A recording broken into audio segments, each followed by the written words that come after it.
wanted to share some stuff about the IDR recertification dates getting pushed yet again, and who should switch off the save forbearance right away, and just really ridiculous things right now that are going on with the income-driven repayment plans, and just some things that I think that you might want to know about going into the weekend. Hopefully everybody is recovering, resting, just kind of looking towards, well, what does this mean for my finances? What does it mean for the next 4 years of student loans? So I just want to give you a couple quick thoughts, a couple quick updates on what we're seeing.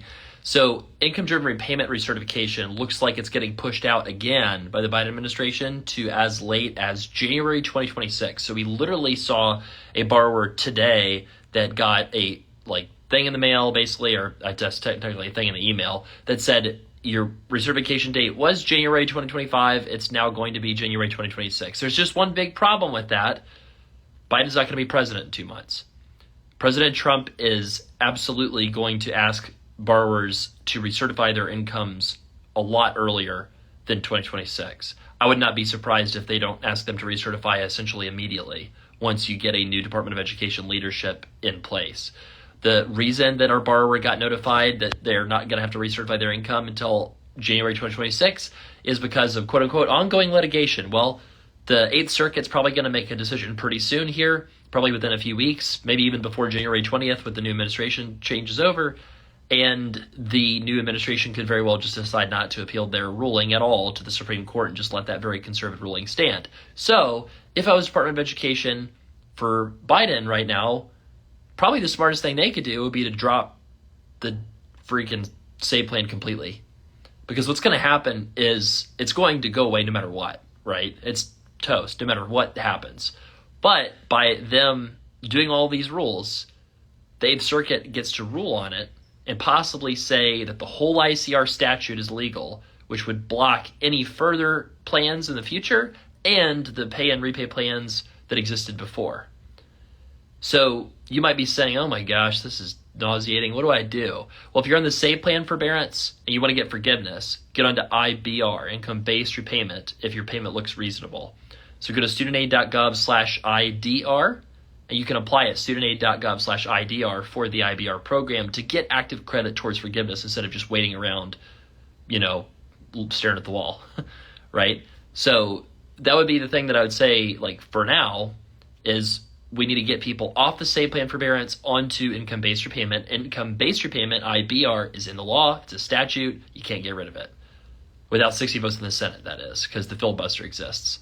So get onto IBR if you are in the save plan forbearance. Now, if you are on pay-as-you-earn, stay where you're at. Don't do anything yet. Let's wait and see what happens with this 8th Circuit court ruling. Let's see what they say. Let's see if Department of Education stops being incompetent and putting their foot in their mouth and creating, just these massive opportunities for all these programs to get repealed. We'll see. Department of Education, if they were smart, would reopen pay and ICR immediately to let people get back into the pay and ICR programs. The ICR program is important because that program could potentially allow people without a partial financial hardship, that are really close to PSLF, to be able to make eligible payments for PSLF. Without an uncapped plan, people that are really close to PSLF might not even be able to get PSLF if their incomes are too high, particularly people that have not had to recertify their incomes in many years because of the COVID pause. So, some people are really close to getting forgiveness. And let me just say that if you're very close to getting forgiveness and you're on the save plan forbearance, that is one scenario where you might want to use the buyback, PSLF buyback, because it's not going to get repealed until I would guess March or April at the earliest. But it could actually not get repealed until 2026 if you think about negotiated rulemaking calendars. Those always have to get together, have to make a rule, public comment. You have to release the rule by November. Then it gets implemented the following July. So July 2026, theoretically, if you followed the normal process of PSLF buyback, would have to take that long to repeal it. But, stranger things have happened than them to just say, hey, we're not going to honor this anymore, right? Now, a lot of folks are going to have massively higher payments on the IBR plan than they would have on the SAVE plan. I acknowledge that, and the reality is there might not be any better option, right? Because if you're comparing IBR to paying loans, if you have $300,000 of loans, $100,000 of income, your IBR payment's probably $1,000 or $1,100 a month. Your 10-year standard payment's probably $3,000 a month. Now maybe your $1,100 a month payment is triple what it was from COVID. That might be true, and it stinks, but it's also like you have to operate in the world of the situation that we have, right? So I want to encourage borrowers. I know this is a stressful time for borrowers, but I just want to encourage you guys, like, that there's still a lot of forgiveness that's going to be happening with these programs. A massive amount, because it's statutory, it can't be limited, right? But anything that is a rule, anything that was an executive action of the Biden administration is subject to being rescinded, is subject to being rewritten, right? I think the good news is I don't think that the Trump administration will care all that much about student loan policy because they didn't in the first go-round. But the more the Biden administration sort of pushes programs, the more attention it draws, the more they would want to rewrite all of these rules. So that's why I think Department of Ed, if they're able to, I'm not even sure if they're able to because I'm not a lawyer, but if they're able to somehow just come out and say, you know what, yep, we overstepped, Save Plan went too far, we're going to drop it, there's no need for this lawsuit now, and then all the other changes that they made would probably get to stand. And I do think that a lot of things will stand regardless, just because it'd be so impossible to undo it, like the IDR waiver, PSLF waiver, et cetera. And no, they're not going to reinstate loans for folks that are worried about that. And no, they're not going to abolish the Department of Education, because that's been actually a Republican talking point for like decades. So if you follow politics, there's certain things that get said publicly that are messaging things, and there's certain things that actually end up happening. And a lot of it has to do with just, filibuster, how hard it is to push things through Congress, et cetera.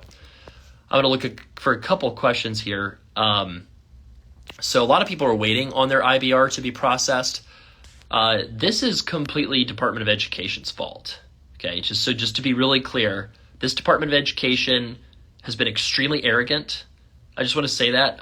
Maybe I'll get in trouble for saying that, but they are. They overreached with the court composition that we had, and they thought that there would be a big backlash when the courts overturned things that would help them politically, and that's why they pushed a lot of things forward. They knew that they were not going to be able to get passed. And borrowers got super confused, and borrowers did not actually get the help that they were promised. And I think that in some ways, frankly, I think it backfired a little bit, because borrowers are really frustrated. And Department of Education can redeem themselves by processing IBR. Process the dadgum IBR payments. There's nothing stopping people from processing the IBR payments. Department of Education, I think, was probably not processing it intentionally because they didn't want to kind of admit that the Save Plan was going to be toast, but it's toast now. It is. Let's live in reality. So Department of Education, I think, hopefully will, if they're able to, say, hey, we overstepped. Let's get the IBR plan out there. Let's process stuff. Let's unblock pay. Let's unblock ICR. Let's, try to preserve all the stuff that we did. Try to take attention off of all these new rules that they made. And let's do stuff that just really helps borrowers and make that the focus for the last 2 months in office. So I hope that happens. And I'm looking here, too, at a few more questions.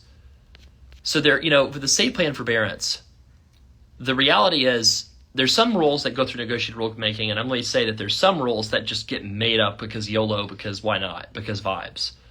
And Department of Education with the Biden administration has been very heavy on rulemaking through vibes instead of going through the normal rulemaking process. So what I mean by that is Department of Ed just being like, hey, let's kick out the IDR recertification date. Hey, let's do another student loan pause. Hey, let's, do the IDR waiver. Let's do the PSLF waiver, right? A lot of these programs were just things they just said. And that's probably going to bite them in the butt on the reverse side of things, because now there's a precedent where, the first Trump administration, they kind of really ignored student loans except for the student loan pause, to be honest. They did propose repealing PSLF. They proposed getting rid of SAVE, but they didn't actually do it. They didn't care enough to actually push it forward or pay attention to it with an executive action because they didn't have the votes in the Senate, so they just dropped it, right? But the Biden administration, right, with all the rulemaking through, basically it was like rulemaking through press release, right? Or it was policy through press release. They would release an announcement, not have told the servicers anything, and then the servicers would be like, huh? And of course, no love for the servicers. They're incompetent too. But the Biden administration would make decisions, not tell the servicers. Suddenly, thousands or millions even of borrowers are calling the servicers, and the servicers like, we don't know. They didn't tell us. And then the Biden administration, when the servicers would mess things up that they instituted, they would say, well, it's the servicer's fault, right? When in fact, I know actually that a lot of the PSLF waiver stuff, the save plan recalculation for the undergrad payments for SAVE, all the mess that was associated with that, I actually know that a lot of that was sitting at Department of Education, and they didn't have the tools themselves to calculate their own plan that they made, and then they turn around and blame, hey, look at the stupid servicers, it's all their fault, right? What I'm saying is like, servicers are terrible, right? But this Department of Education needs to be accountable. They need to be honest. They need to admit, hey, we've screwed up. We made mistakes. We overreached on certain policy things. To make the focus taking care of borrowers. That's the whole point, right? And that would be a wonderful model to set for the next Department of Education to show, hey, this is how a Department of Education can be just a technocratic organization that just tries to get things done the way the rules say, right? And that would actually be wonderful for borrowers because the laws for student loans actually provide for enormously generous forgiveness programs. The new IBR program that starts for new borrowers in July 2014, like, it's in the law. You can't mess with it. That's the pay plan in statute for anybody that took out their first loan after July 2014. PSLF in statute. So anyways, I know that this is really frustrating, but obviously we're going to be here to try to do our best to help you. Now, I will say this, for folks who are really, really close to PSLF buyback, it's a risk-adjusted decision, right? If you're probably 6 months or less away, I'd probably go for PSLF buyback. If you're more than that, then I would probably not take my chances. I'd just try to get credit right now.